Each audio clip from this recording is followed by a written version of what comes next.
The air in our house had a specific weight to it, a thickness composed of stale cigarette smoke, unspoken anxieties, and the faint, metallic scent of desperation. It was a smell I had grown up with, a smell that clung to the threadbare curtains and burrowed deep into the worn-out sofa cushions. But today, on the morning of my 18th birthday, I had allowed a foolish, fragile tendril of hope to unfurl in my chest. 18.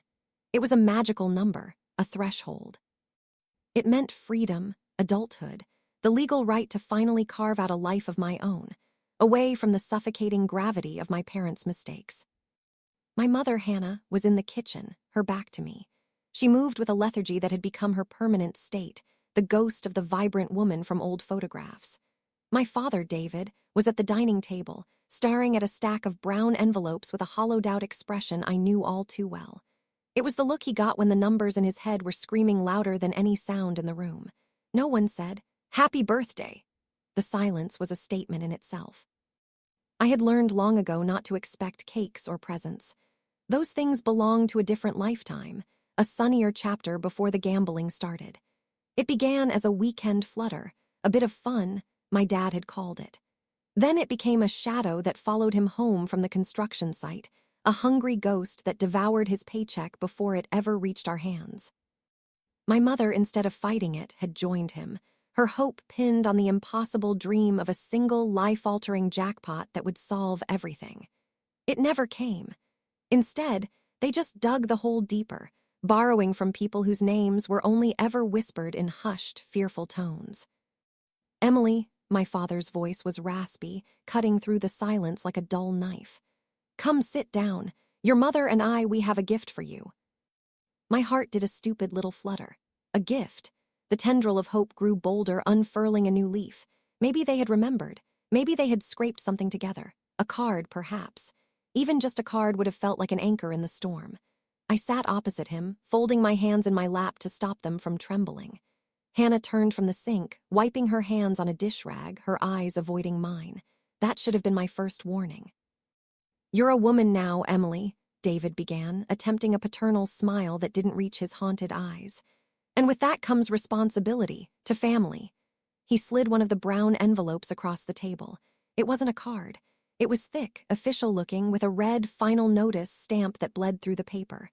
"We're in some trouble, sweetheart, bad trouble." "The kind of trouble that doesn't just go away," Hannah added, her voice a low, pleading hum. She finally looked at me, and her eyes were filled with a desperate, terrifying sincerity.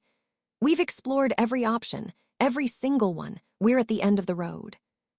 I stared at the envelope, the hope in my chest shriveling and turning to ice. I knew what this was. Another debt, another threat.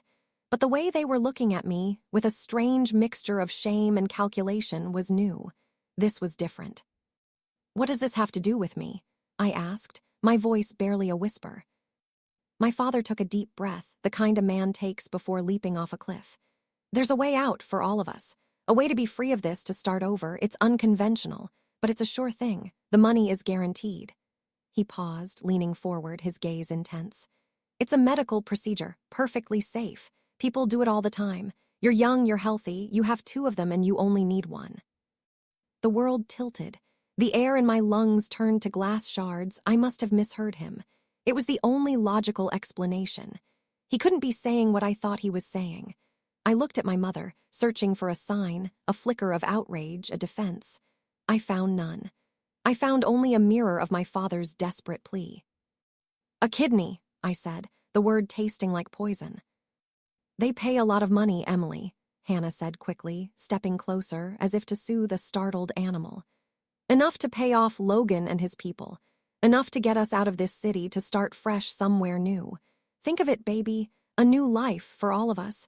It's the ultimate gift, the gift of a future. You would be saving us." Saving them? The words echoed in the cavernous space that had just opened up inside me. They weren't asking me to help. They were asking me to be the sacrifice, to have a piece of myself carved out and sold to pay for their addiction. The image was so grotesque, so monstrous, that I felt a wave of nausea. These were my parents. The people who were supposed to protect me, to shield me from the horrors of the world. Instead, they were trying to sell me, piece by piece. My grandfather, my mother's father, had been my true protector. He passed away 3 years ago, and with him went the last bastion of warmth and safety in my life. He'd seen the darkness in them long before I could. Never let them make you pay for their mistakes, Emily, he used to tell me, his hand warm on my shoulder. Your life is your own. Your body is your own. Don't you ever forget that. His voice was a clear bell in the fog of my shock. I looked from my father's pleading face to my mother's tear-streaked one. Her tears weren't for me. They were for herself, for the corner she had backed herself into. There was no love in their eyes, only need. A ravenous, all-consuming need that had already devoured their home, their dignity, and was now coming for my flesh. No, I said. The word was small, but it landed in the center of the room like a bomb. The air crackled. My father's face, which had been a mask of strained optimism, crumbled into disbelief, then hardened into rage. What did you say? He snarled. No, I repeated, louder this time. My voice didn't shake. The coldness inside me was a strange kind of strength. I will not sell my kidney to pay for your gambling debts. You ungrateful little brat. David slammed his fist on the table, making the envelopes jump. After everything we've done for you, we put a roof over your head, we fed you. A roof you're about to lose, food you bought with money you borrowed from loan sharks. I shot back, the dam of my silence finally breaking. You haven't done anything for me in years. I've been raising myself in this house while the two of you chased losses and drank yourselves into a stupor every night. We did it for you, Hannah shrieked, her face twisting into an ugly mask of self-pity. We were trying to win a better life for you. The lie was so audacious it stole my breath. It was the lie they told themselves, the flimsy shield they used to hide the selfish, ugly truth of their addiction. They had sacrificed my childhood, my peace of mind. And now they were demanding a part of my body as a final offering to their failures. Don't you dare say that, I said, my voice dropping to a low, dangerous tone I didn't recognize as my own. Don't you dare pretend any of this was for me. My father stood up, his chair scraping violently against the floor. He was a big man, and he used his size to intimidate. It had always worked before, but today, on my 18th birthday, I was no longer a child cowering in his shadow. I was a stranger looking at a man I didn't know, a man who would mutilate his own daughter for cash. You are a part of this family, Emily, he growled, pointing a trembling finger at me. And you will do your part. We have a meeting with the broker in 2 days. You'll be there. No, I won't. That wasn't a request. You can't make me. I'm 18 today. You have no legal right to make medical decisions for me, and I am saying no. The finality in my voice seemed to finally penetrate their desperate delusions. The look that dawned on my father's face was pure, unadulterated fury. But beneath it, there was something else. Panic. Raw, animal panic. I was their last ticket, their final hand to play, and I was refusing to be dealt. Then you're not a part of this family, he said, his voice suddenly devoid of all emotion. It was colder than any shout. If you won't help us, if you're going to be that selfish, then you have no place here. David, no, Hannah whispered, a flicker of something, maybe conscience, maybe fear in her eyes. Be quiet, Hannah, he snapped. He made her choice. She's an adult now. She can fend for herself. Get out of my house. He said it to me. The words hung in the air, sharp and glittering with malice. Get out of my house. On my 18th birthday. Because I wouldn't let them sell me for parts. I didn't cry. I didn't beg. I stood up, the ice in my veins holding me ramrod straight. I looked at the two people who had given me life, and I felt nothing but a profound and desolate emptiness. The love I'd held for them, the lingering hope for their recovery, it had all been scoured away, leaving behind a barren wasteland. Fine, I said. I turned and walked to my room, my movements stiff and robotic. They didn't follow. I could hear them whispering furiously in the other room. I grabbed my school backpack, a threadbare thing I'd had since freshman year, and began stuffing it with the few things that mattered. A change of clothes. The small box that held the meager savings I'd squirreled away from my part-time diner job. A worn copy of To Kill a Mockingbird that my grandfather had given me. My hands brushed against a small, velvet-covered box at the back of my drawer. Inside was a simple silver locket also from him. I opened it. On one side was a tiny photo of him and my grandmother, on the other a picture of a much younger me, smiling and carefree. Tucked behind my picture was a folded, yellowed piece of paper. It was a business card. James Alexander, Private Investments, for when you're in real trouble, the kind of trouble a good man can't ignore. My grandfather's words from years ago came back to me as clear as if he were standing beside me. He owes me more than one favor, sweet pea. He's a good man, a powerful man. If you ever need real help, you call him. You trust him. I had never understood what he meant. I had never had cause to use it, until now. I shoved the locket and the card deep into my jeans pocket. When I walked back into the living room, my father was standing by the door, holding it open. My mother was slumped on the sofa, her face in her hands, but she didn't look at me. Her silence was its own form of consent. "Leave your key," David said, his voice flat.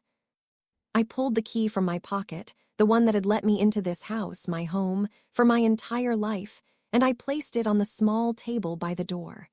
I didn't look at him. I couldn't. I walked through the doorway and didn't look back. The door slammed shut behind me, the sound a definitive, brutal end to my childhood. The cool autumn air hit my face, and for a moment I just stood on the cracked pavement, my backpack feeling impossibly heavy. The streetlights were just beginning to flicker on, casting long, lonely shadows down the block. I was 18.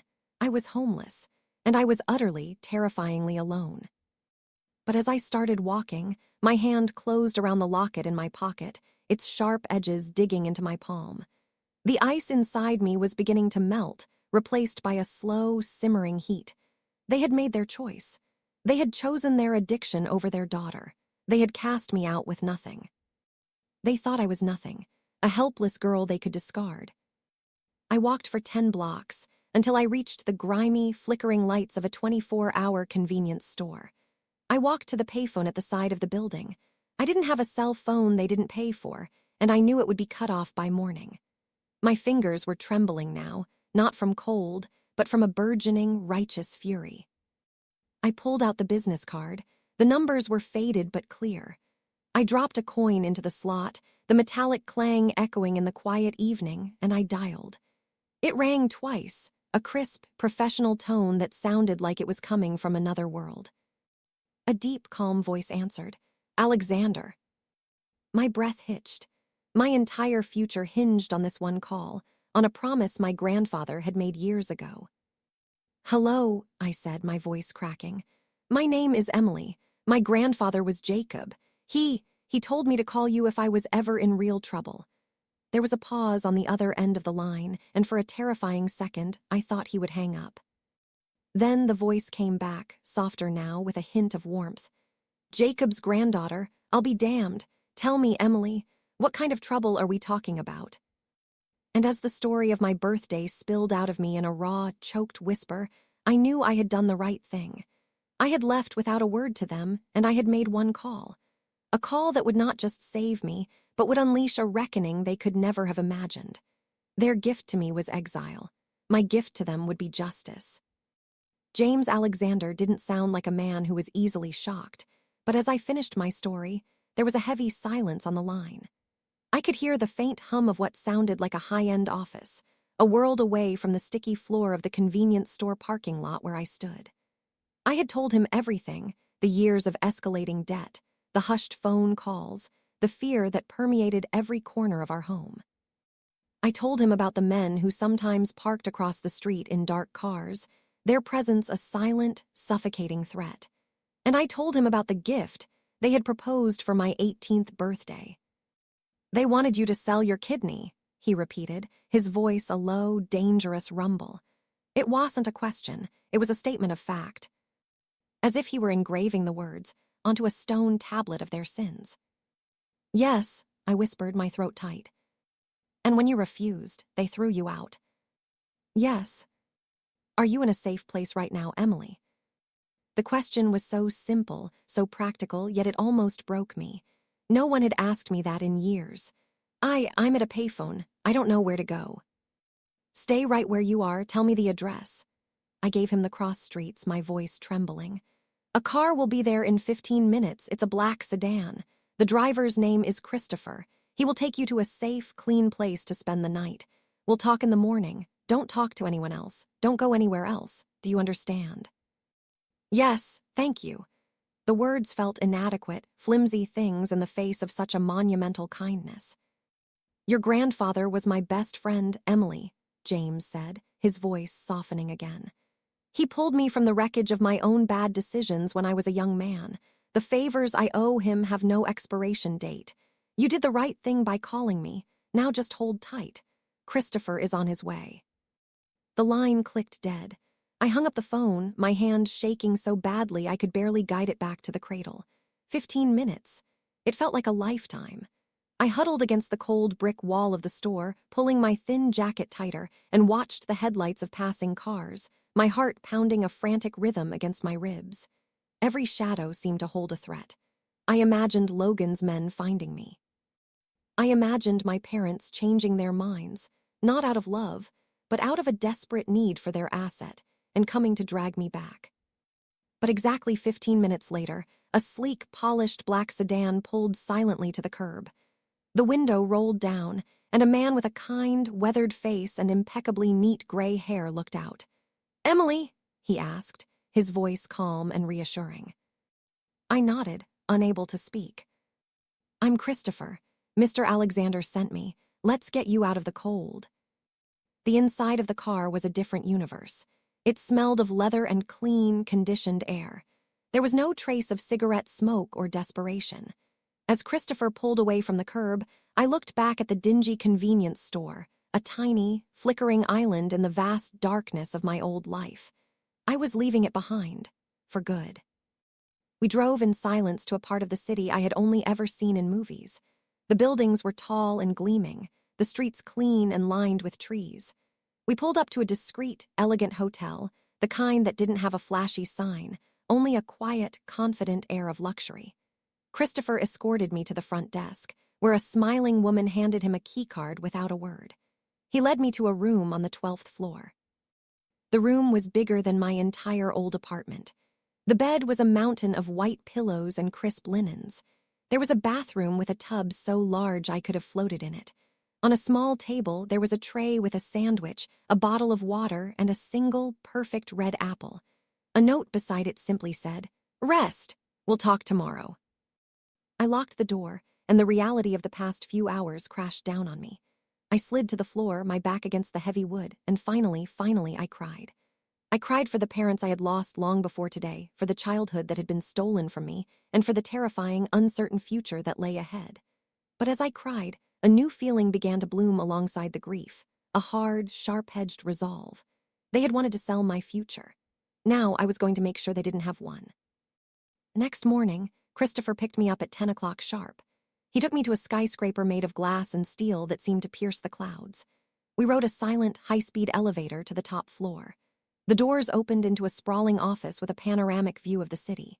James Alexander stood by the window, a tall, imposing man in a perfectly tailored suit. He was older than I expected, probably in his late 60s, with a full head of silver hair and eyes the color of a stormy sea. He didn't look like a man who handled private investments. He looked like a king surveying his kingdom. "Emily," he said, turning to face me. His smile was warm, genuine, and it held a hint of my grandfather's kindness. "I'm glad to see you're safe. Please sit." He gestured to a leather armchair that was more comfortable than any bed I'd ever slept in. Christopher brought me a glass of orange juice and then retreated to stand discreetly by the door. "I want to apologize for what you've been through," James began, sitting opposite me. "Jacob always told me his daughter was a fool, but I never imagined she and her husband would sink to this level of depravity." My grandfather knew. He knew they were gamblers. He knew they were weak. He tried to help them many times. He paid off their debts more than once on the condition they get help. They never did. The last time he told them it was the end. Any money he had left was being put in trust for you for when you turned 25. He knew you'd need a clean start away from them. A trust fund. The knowledge was a small, bright spark in the darkness. My grandfather had been looking out for me, even from beyond the grave. "They must have known about it," I said, the pieces clicking into place. "They must have been trying to get the money now, and when they couldn't, They looked for another asset to liquidate, James finished, his voice grim. Your father, David, he doesn't work for a regular construction company, does he? He works for a man named Logan. Logan runs one of the biggest illegal gambling and loan sharking operations in this city. He's not a man you fail to pay back. I nodded, my blood running cold. That's the name I heard, Logan. I know him well, James said, and the way he said it sent a shiver down my spine. This was not the kind of man who knew a loan shark from a friendly game of poker. The broker your parents were going to take you to see, it wouldn't have been for an official, hospital-sanctioned transplant. It would have been a back alley butcher. You're lucky you said no, Emily. You're lucky you walked away. He let that sink in, let the full, horrifying reality of what I had escaped wash over me. Then he leaned forward, his expression shifting from paternal concern to something sharper, more focused. Your grandfather told you I was a good man, and I try to be, but the world I operate in isn't always clean. The people your parents are involved with, they don't respond to strongly worded letters from lawyers. They respond to power, to leverage, to fear. I want to help you, Emily. But you need to tell me what you want. I looked at him, at this powerful man who held the keys to a world I couldn't even imagine. I thought of my parents, of their casual cruelty, of the way they had looked at me as a solution to a financial problem, not as their daughter. I thought of them waking up this morning, not with remorse, but with panic, realizing their golden goose had flown the coop. They deserved to feel the same desperation that had been my constant companion for years. They deserved to hit rock bottom, a bottom so deep there was no one left to borrow from, no one left to sell. I want them to lose everything, I said, my voice steady and cold. The way I lost everything yesterday, I want them to have nothing left but the clothes on their backs and the debts they owe. I want Logan to know they can't pay him. I want them to understand what true desperation feels like. James Alexander studied my face for a long moment. He wasn't looking at a grieving child anymore. He was looking at a survivor. He nodded slowly. A reckoning, he said. I can arrange that, but to do it I'll need more information. Your father, does he ever bring work home? Ledgers, documents, anything that might detail his arrangements with Logan. I thought back to the cluttered, dusty office in our apartment, the shoeboxes full of receipts, the notebooks filled with my father's frantic scrawls. He has a ledger, an old black book. He calls it his Bible. He keeps it locked in the bottom drawer of his desk. He thinks no one knows about it. A slow, predatory smile spread across James's face. That's good. That's very good. Christopher, he said, not taking his eyes off me. We're going to need to retrieve a book. The plan was simple and terrifying. Christopher would drive me back to my old neighborhood. He would wait in the car while I, using the spare key I knew my mother always kept hidden under a loose brick by the back door, would slip into the apartment. My parents would be out. They always spent their mornings chasing new loans or placing desperate bets, trying to patch the holes in their sinking ship. I would have minutes at most to get the book and get out. As we drove back across town, leaving the gleaming spires of the city center for the familiar gray decay of my old life, I wasn't scared. I was electrified. This wasn't just about revenge. It was about taking back control. For 18 years, I had been a passive victim of their choices.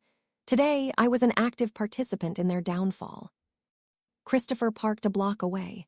Are you sure about this, kid? He asked, his kind eyes filled with concern. There are other ways. This is the way I want, I said, my jaw set. I slipped out of the car and walked down the street, my footsteps echoing in the quiet morning. The building looked smaller, sadder. The paint was peeling and a window on the third floor was cracked. It wasn't a home. It was a prison and I was breaking back in. The key was right where I knew it would be. It turned in the lock with a soft, familiar click. I pushed the door open and slipped inside, my heart hammering against my ribs. The apartment was silent. It smelled the same. Stale smoke, old beer, and failure. I tiptoed to the small room they called an office. The desk was a chaotic mess of papers and overflowing ashtrays. The bottom drawer was locked, just as I'd expected. I pulled a hairpin from my pocket, a trick I'd learned from a movie and practiced on my diary for years. My hands were shaking, but my mind was clear. I worked the pin into the cheap lock, feeling for the tumblers. After a few tense seconds, I heard a soft click. The drawer slid open. And there it was, the black ledger.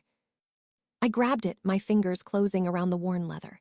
It felt heavy in my hands, heavy with years of lies and misery. I tucked it under my jacket and was about to leave when something else caught my eye. On the desk, half hidden under a newspaper, was a photograph. It was of me on my 10th birthday. I was wearing a pink dress, grinning a gap-toothed smile, holding a small, lopsided cake my mother had baked. It was from before everything went wrong. For a moment, a wave of grief so powerful it almost knocked me off my feet washed over me.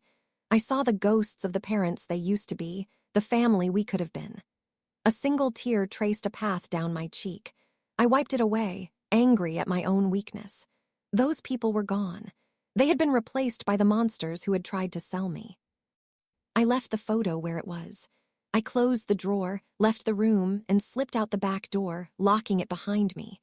No one would ever know I had been there. Back in the safety of the black sedan, I handed the ledger to Christopher. He took it without a word, his expression unreadable, and we drove away, leaving my old life behind for the second time in less than 24 hours. This time, I didn't look back. There was nothing left to see. The drive back to the glass tower was a silent, tension-filled journey through a city that now looked completely different to me. The familiar landmarks of my old neighborhood seemed like relics from a distant past, artifacts of a life that belonged to someone else. The black ledger sat on the seat between me and Christopher, a block of condensed misery. It didn't feel like a victory yet. It felt like a bomb I had just armed, and I was about to hand the detonator to a man I barely knew. When we walked back into James Alexander's office, he was on the phone, his back to us, looking out at the sprawling city below. He gestured for us to sit without turning around. "No, that's not acceptable," he said into the phone, his voice calm but laced with steel. "You'll find the capital or I'll find a new partner. You have until 5 o'clock. He hung up without saying goodbye and turned to face us, his expression shifting seamlessly from ruthless businessman to concerned guardian. "Success?" he asked, his eyes landing on the ledger in my hands. I nodded, placing it on the polished surface of his vast desk. It was right where I said it would be. He ran a hand over the worn cover, a flicker of something, pity, perhaps, or disgust in his eyes. He opened it, and for the next 20 minutes, the only sound in the room was the soft rustle of turning pages. He didn't read it like a man reading a book. He scanned it like a predator tracking its prey, his eyes absorbing the columns of numbers, the desperate notations in the margins, the names of men like Logan listed next to sums of money that made my stomach clench. "This is worse than I thought," he said finally, closing the book with a soft thud. "This isn't just debt, Emily. This is a roadmap to their ruin. They've borrowed against everything. The house, the car, my grandfather's name, even your future college fund that your grandfather set up and your mother was a signatory on. It's all gone. They drained it years ago." The news should have hurt, but it didn't. It was just another confirmation, another layer of betrayal that simply settled onto the rest. "So what happens now?" I asked, my voice flat. "Now we execute the plan you asked for," he said, his gaze steady and intense. He folded his hands on top of the ledger. "This book gives me leverage over Logan. He's ambitious. He's been trying to move into more legitimate businesses, trying to clean his image. A book like this, detailing his loan sharking operation, the names of his clients, his enforcers in the wrong hands, it could destroy his aspirations. In my hands," he smiled, a thin, cold smile, "it becomes a tool for negotiation." He leaned back in his chair. "Here is what is going to happen. I'm going to call Logan. I'm going to inform him of 2 things. First, that I am in possession of this book. Second, that David and Hannah no longer have access to their proposed asset, you. Therefore, their ability to repay him has dropped to 0. I will make it implicitly clear that any attempt to harm you will result in this ledger being delivered to the federal prosecutor's office, along with my full testimony." Paused, letting the weight of his words settle. "Logan is a businessman, albeit a brutal one. He will cut his losses. He won't risk his entire empire for a failing debt from 2 pathetic addicts, but he will be angry, and he will want to make an example of them. He will call in their entire debt. Immediately. The protection he offered them from other, smaller creditors will vanish. The foreclosure on the house, which he likely holds the real deed to, will be expedited. The car will be repossessed. Every single source of credit they have will be cut off, and every person they owe money to will come calling, all at once. I pictured it, the frantic phone calls, the pounding on the door, the foundation of their world already rotten, collapsing in on itself in a single catastrophic afternoon. It was exactly what I had asked for, a perfect, poetic justice. They will have nothing, I said, the words a quiet affirmation. Less than nothing, James corrected. They will have a debt to a very dangerous man who knows he can't be repaid in cash. Men like Logan have other ways of collecting. They'll be in a prison of their own making for the rest of their lives, always looking over their shoulder. They will be utterly, completely alone. He held my gaze, his stormy eyes searching mine. This is the point of no return, Emily. Once I make this call, the dominoes will fall, and there will be no way to set them back up. Are you absolutely certain this is what you want? I thought of my 18th birthday. I thought of my mother's pleading, selfish eyes and my father's cold, dismissive rage. I thought of the word kidney spoken as if it were a commodity, an item to be sold. They hadn't hesitated. They hadn't given me a choice beyond capitulation or exile. They had already pushed the first domino. I was just giving it a nudge in the right direction. Yes, I said, my voice clear and firm. I'm certain. He nodded once, a gesture of finality. He picked up his phone, his thumb hovering over a contact simply labeled L. He pressed the screen, put the phone on speaker, and placed it on the desk. My heart began to pound a heavy, rhythmic beat. The phone rang twice. A gruff, impatient voice answered. Yeah. Logan, it's James Alexander. There was a pause. The temperature in the room seemed to drop. When the voice came back, it was stripped of its impatience, replaced by a wary, guarded tone. James, to what do I owe the pleasure? There's no pleasure involved, James said, his voice smooth as polished granite. I'm calling about two of your clients, David and Hannah. Another pause, this one longer, more calculating. They're a little behind, it's being handled. No, it's not, James replied calmly. Their situation has changed.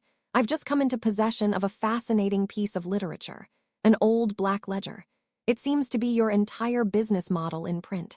I have to say, your record-keeping is impeccable. The silence that followed was absolute. I could almost feel the fury and panic radiating through the phone. I held my breath. What do you want, Alexander? Logan's voice was a low growl, stripped of all pretense. What I want is for you to listen very carefully, James said, his tone dropping to a near whisper, yet carrying more menace than any shout. David and Hannah's daughter is now under my protection. She is an asset that is permanently off the market. Any harm that comes to her, any contact, any associates of yours so much as looking in her direction, and this book, along with several other files I've had on you for years, will find its way to people who would be very interested in your business practices. Are we clear on that point? Crystal, Logan bit out. Good. Now, as for the debt David and Hannah owe you, that is their problem, not mine, and not hers. Their line of credit with you is closed. Permanently. You will collect what is owed from them and only from them. I trust you'll be thorough. The unspoken threat hung in the air. James was giving Logan permission, an instruction, even to unleash hell upon my parents, while simultaneously drawing a line in the sand around me. I understand, Logan said, his voice tight with restrained violence. I know you do, James said, and he ended the call. He picked up the phone and placed it back in his pocket as if he'd just ordered a pizza. He looked at me, his expression unreadable. It's done, he said. The first domino has fallen. By the end of the day, their world will be unrecognizable. I felt a dizzying rush of power, mingled with a strange, hollow ache. It was a terrifying cocktail of emotions. I had won, but what had I lost? You can't stay at the hotel, James said, shifting gears back to practical matters. It's secure, but I want you somewhere more permanent, more discreet. I own a number of properties in the city. I have a furnished condominium not 20 minutes from here. It's quiet with excellent security. Christopher will take you there. It will be your home for as long as you need it. He stood up and walked to a safe hidden behind a painting. He took out a thick envelope and a set of keys. This is cash for immediate expenses. Food, clothes, anything you need. There's also a debit card for an account I've set up for you. Consider it an advance on the trust your grandfather left you. It's time you started living for yourself, Emily, not just surviving them. I took the envelope and the keys, my fingers numb. A home, money, security. Everything they had failed to provide, this stranger was giving me without a second thought, all because of a promise made to my grandfather. I don't know how to thank you, I stammered. You thank me by building a good life, he said, his eyes softening. You thank me by becoming the woman your grandfather knew you could be. Go with Christopher. Get settled. Try not to think about what's happening across town. But of course, that was all I could think about. As Christopher drove me through the city streets toward my new life, I stared out the window, my reflection a pale ghost against the passing buildings. I imagined my parents' phones starting to ring. I imagined the first heavy knock on their door. I saw their confusion turning to fear, their fear turning to panic, and their panic turning to the black, bottomless despair that they had so callously inflicted on me. The thought brought a grim, satisfying chill. The storm had broken, and I was safe in the eye of it, watching the wreckage unfold. The condominium was an exercise in quiet, minimalist luxury. It was on the 21st floor of a sleek, anonymous building that overlooked a manicured park. Christopher unlocked the door and pushed it open, stepping aside to let me enter. The air inside was cool and still, smelling faintly of lemon polish and new carpet. The furniture was all sharp angles and muted colors, gray, white, and black. A wall of floor-to-ceiling windows revealed a breathtaking, godlike view of the city, a glittering tapestry of lights against the encroaching dusk. It was beautiful, perfect, and utterly impersonal. It felt less like a home and more like a high-end display room where no one had ever actually lived. Mr. Alexander has arranged for a grocery and essentials delivery this evening, Christopher said, placing my old backpack on the polished hardwood floor. It looked pathetic and out of place, like a stray dog that had wandered into a palace. The fridge will be stocked. Your account is active, and the keys are on the counter. The building has a gym, a pool, and 24-hour security. No one gets past the front desk without being on the approved list. You are the only one on that list. He paused, his kind eyes meeting mine. Get some rest, Emily. It's been a long 2 days. And with that, he was gone, the door closing with a soft, heavy click that echoed in the cavernous silence. I was alone, truly alone, for the first time in my life, in a fortress of glass and steel. I walked through the apartment in a daze, my sneakers squeaking on the pristine floors. I ran my hand along a cool marble countertop, opened a closet to find it empty and cavernous, and stood in the center of the living room, just staring out at the city lights. Each light was a window, a life, a family. I felt 1,000,000 miles away from all of them.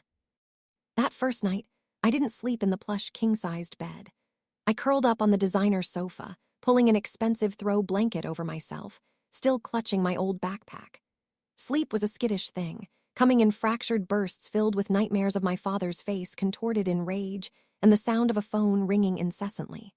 I woke up convinced I could smell stale cigarette smoke, a phantom sent from a life that was already burning to the ground miles away. The next few days were a blur of surreal domesticity. I used the debit card James had given me to buy clothes, walking into a department store and picking out brand new jeans, soft sweaters, and shoes that weren't falling apart felt like a profound act of rebellion. I bought toiletries that smelled of lavender and tea tree, not the cheap, harsh soap we'd always used. I filled my empty closet and drawers, and with each new item, I felt like I was papering over the cracks of the old Emily, creating a new person from scratch. I tried to establish a routine. I woke up, made coffee in the state-of-the-art machine, read the books I bought from a clean, well-lit bookstore, and watched the city breathe from my window. I was safe. I was comfortable. I was profoundly lonely. The silence of the apartment was a living entity, a constant companion that reminded me of how completely I had been severed from my past. There was no one to call, no one to text. My old friends were part of a world I could no longer belong to. What would I say? Hey, I'm living in a secret luxury condo after my parents tried to sell my organs, and I had a mysterious benefactor financially obliterate them. A week after my birthday, James Alexander summoned me back to his office. He was just as immaculate, just as imposing as before. He didn't waste time with small talk. "It's done," he said, gesturing for me to sit. "I thought you should have a full report." He slid a thin file across the desk. It wasn't a question. He knew I needed to know. My hand trembled slightly as I opened it. Inside were a few photographs and a single typed page. The pictures were grainy, taken from a distance, but they were brutally clear. One showed the contents of our old apartment, the worn-out sofa, the mismatched chairs, the boxes of junk piled unceremoniously on the sidewalk. Another showed my father, David, his face a mask of purple, screaming rage, being restrained by two large men I recognized instinctively as Logan's enforcers. A third photo showed my mother, Hannah, sitting on the curb, her head in her hands, looking like a broken doll. She wasn't crying. She looked hollowed out, as if her soul had been evicted along with her furniture. I swallowed hard and read the typed report. It was a clinical, emotionless summary of their complete and utter destruction. The house had been seized by a holding company owned by Logan. The car repossessed. Their bank accounts, holding a pitiful few $100s, frozen. Several other creditors, no longer held at bay by Logan's influence, had filed claims. They had been seen arguing, a vicious, public spectacle of blame and recrimination, before wandering off in separate directions. They were officially homeless, penniless, and still deeply in debt to a man who had no reason to show them any mercy. They had lost everything. I closed the file, my heart a cold, heavy stone in my chest. I felt a flicker of something, a ghost of pity for the woman on the curb, for the memory of the mother who had once baked me a lopsided birthday cake. But then I looked at the photograph of my father, his face twisted with the same fury he had turned on me, and the pity curdled and died. It was replaced by a grim, chilling sense of justice. This was the price. This was the consequence. They had gambled their family away, and they had lost. "Are you all right, Emily?" James asked, his voice cutting through my thoughts. I looked up from the file and met his gaze.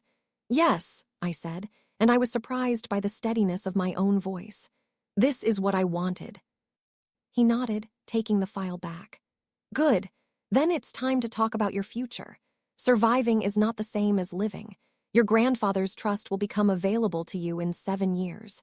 It's a substantial amount, enough to ensure you never have to worry about money again.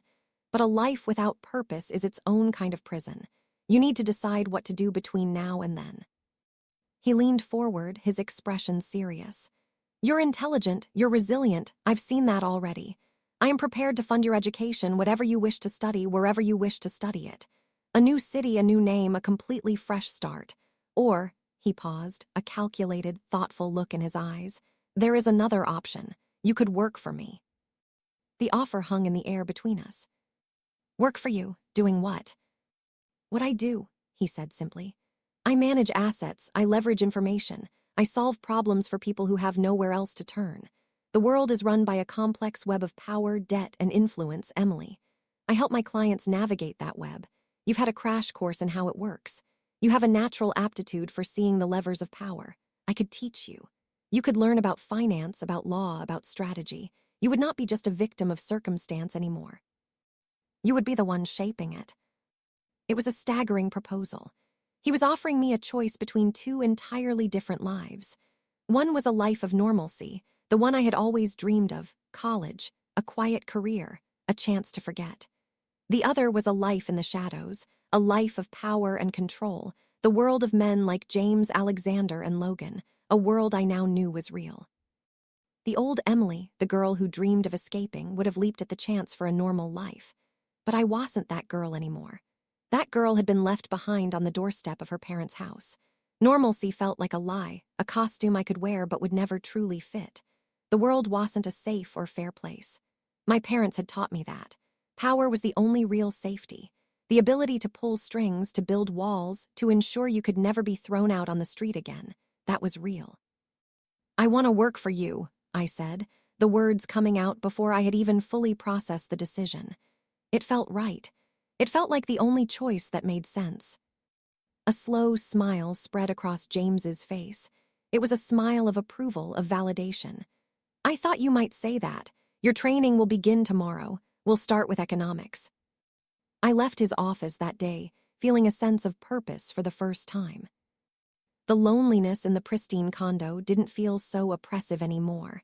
It felt like a headquarters, a place to study and prepare. My life had a new trajectory. It wasn't about running from my past anymore. It was about building a future where I was the one in control. A few days later, I was walking through the park my apartment overlooked, a textbook on microeconomics in my bag when I saw her. It was Ava, a girl I'd known since middle school. We were never close friends, but we were in the same orbit, with shared classes and mutual acquaintances. She was sitting on a bench, laughing with a group of friends, their faces bright with the easy, uncomplicated happiness of youth. She looked exactly the same. I, in my new, expensive clothes, felt like a different species. She looked up and her eyes met mine across the lawn.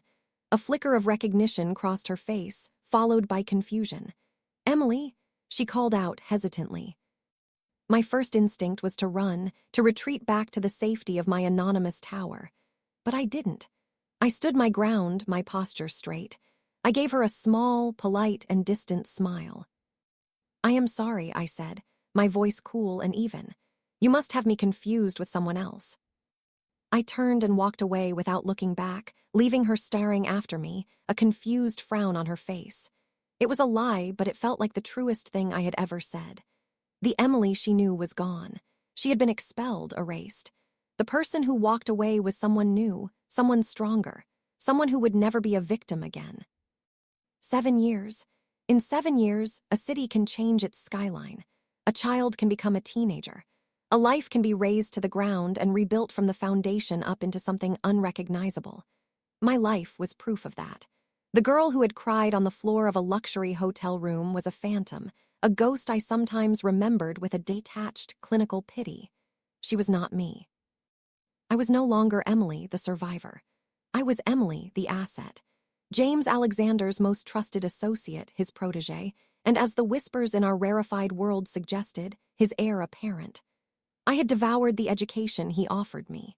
Economics, corporate law, forensic accounting, game theory, I consumed them all not as subjects to be learned, but as weapons to be mastered. I learned that the world truly did run on debt and leverage, and I became an expert at identifying the fulcrum point on which any person, or any corporation, could be tipped. My office was 2 doors down from his, smaller but with the same commanding view of the city. I no longer lived in the sterile condominium. I owned a brownstone downtown, a place I had restored with my own money, a place that felt like a fortress of my own making. The trust my grandfather had left me had matured on my 25th birthday, a vast sum that I, under James's tutelage, had already begun to invest and grow.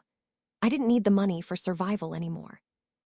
I used it as a tool, a weapon, another lever to shape the world to my liking. I was respected, I was feared, but most of all I was insulated. My past was a locked room, the key long since thrown away. I had built a wall of wealth, power, and influence around myself so high and so thick that I believed nothing from the other side could ever touch me again. I was in the middle of structuring a hostile takeover of a struggling tech firm when my assistant, a sharp young woman named Chloe, buzzed my intercom. "Ms. Emily," she said, her voice laced with an unusual note of uncertainty. "There are 2 people at reception asking to see you, a Mr. David and a Ms. Hannah. They don't have an appointment, but they're insistent. They say they're your parents." The pen in my hand stopped moving. For a single, frozen moment, the world tilted, and the ghost of that 18-year-old girl looked out through my eyes. The air in my climate-controlled office suddenly felt thick, heavy with the phantom smell of stale cigarettes. I had imagined this moment 1,000 times in the early years, playing out scenarios of rage and tears. But now, all I felt was a profound, icy calm. The wall held. "Thank you, Chloe," I said, my voice perfectly even. "Show them to conference room 3. Bring them water. It'll be there in 5 minutes." I stood up and walked to the window, looking down at the city below. They were here. After 7 years of silence, they had breached the perimeter. But they weren't breaching a frightened girl's hiding place. They were walking into the lion's den. I smoothed the lapels of my tailored blazer, my reflection a cool, composed stranger in the glass. It was time to close the final chapter. Conference Room 3 was one of our smaller, more intimate meeting rooms, designed to put visitors at ease. I chose it for that very reason. I wanted them to feel comfortable before I took that comfort away. I walked in without knocking. The 7 years had been a different kind of architect for them. My father, David, who had been a large, intimidating man, was now stooped and gaunt. His hair was thin and gray, his face a roadmap of broken capillaries and deep, bitter lines.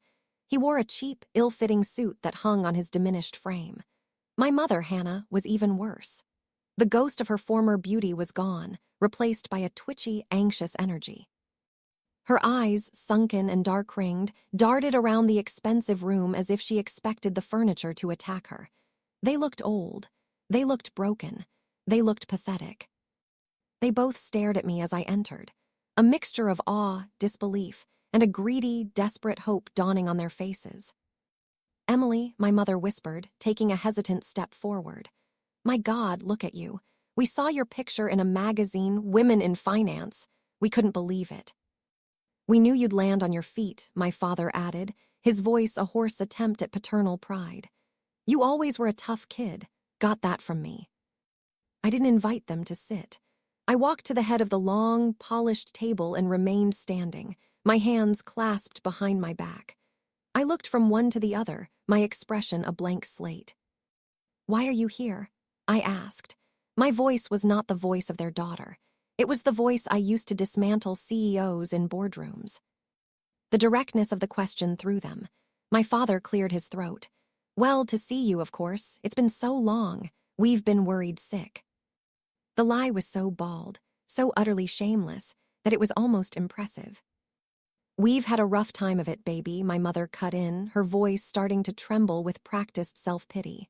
"After you left, everything just fell apart. We lost the house. Your father lost his job. We've been struggling. We made mistakes, we know that, but we're your family, and we need your help." There it was, the reason, the transaction. Nothing had changed. I was still just an asset to be liquidated. "Help," I repeated, the word tasting like ash. "What kind of help are you looking for?" "Money," my father said bluntly. The veneer of pride cracking. "Just enough to get a small apartment to get back on our feet. You're doing so well for yourself. You're our daughter. You have a responsibility." I let the silence stretch, watching them squirm under my cold, steady gaze. I saw the calculation in their eyes, the desperate hope that some lingering thread of filial duty might still exist within me for them to pull. It was time to show them that the thread had been severed with a surgeon's precision.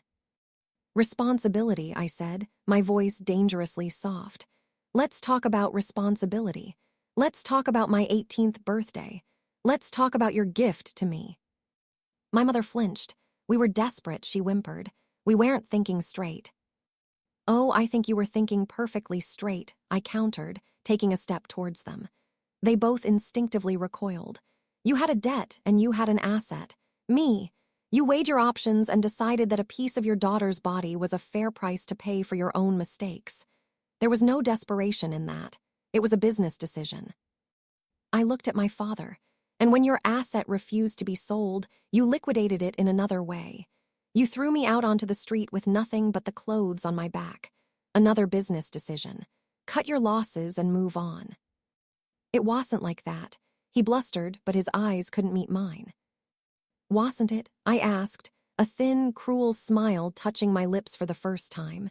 "You seem to be under the impression that what happened to you was bad luck, that everything fell apart after I left. You are mistaken." I let that hang in the air, watching the confusion dawn on their faces. "Nothing fell apart," I continued, my voice dropping to a conspiratorial whisper. "It was dismantled, systematically. I left your house and I made one phone call. A call to a man my grandfather, a man you both betrayed, told me to trust. I told him what you had done. I told him what you planned to do, and I asked him for a reckoning." I saw the blood drain from their faces as the horrific understanding began to dawn. "The phone call you got from Logan that afternoon, the one that called in your entire debt, that was my doing. The foreclosure, the repossession, the other creditors who suddenly appeared out of the woodwork like vultures to a corpse, all of it. It wasn't a string of bad luck. It was a single, orchestrated event, a consequence. My consequence delivered to you for your choices. My mother stared at me, her mouth agape, a strange wheezing sound coming from her throat. My father looked like he had been physically struck, his face a mask of gray disbelief and dawning horror. They weren't looking at their successful daughter anymore. They were looking at the architect of their ruin. You have nothing, I said, my voice returning to its flat, boardroom tone, because I wanted you to have nothing. I wanted you to feel, just for a moment, the same terror and hopelessness you tried to gift me on my birthday. I wanted you to understand that actions have consequences. I walked back to the door and opened it. Now you know. You are not my family. You are two strangers to whom I owe nothing. Not money, not pity, and certainly not responsibility. Security will see you out. If you ever attempt to contact me or come to this building again, I will consider it harassment, and I will use the full extent of my resources to make your already miserable lives infinitely more so. Goodbye. I didn't wait for a response. I walked out, closing the door on their shattered faces, and didn't look back. I could hear a muffled sob begin from inside the room, but it felt like a sound from a distant country, a language I no longer spoke. I walked back to my office, the adrenaline slowly receding, leaving behind not a hollow ache but a clean, profound emptiness. The final chain had been broken. It wasn't about vengeance anymore. It was about closure. James was standing by my window, looking out, just as he had been that first day. Christopher informed me you had visitors, he said, without turning. They're gone, I said, standing beside him. Are you all right?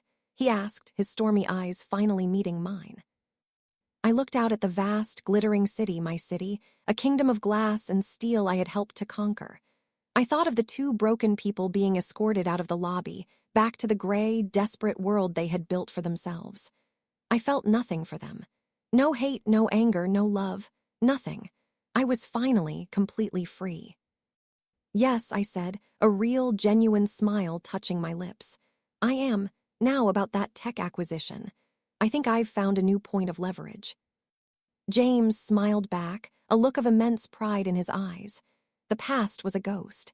The future was a blueprint on my desk, waiting for me to build it.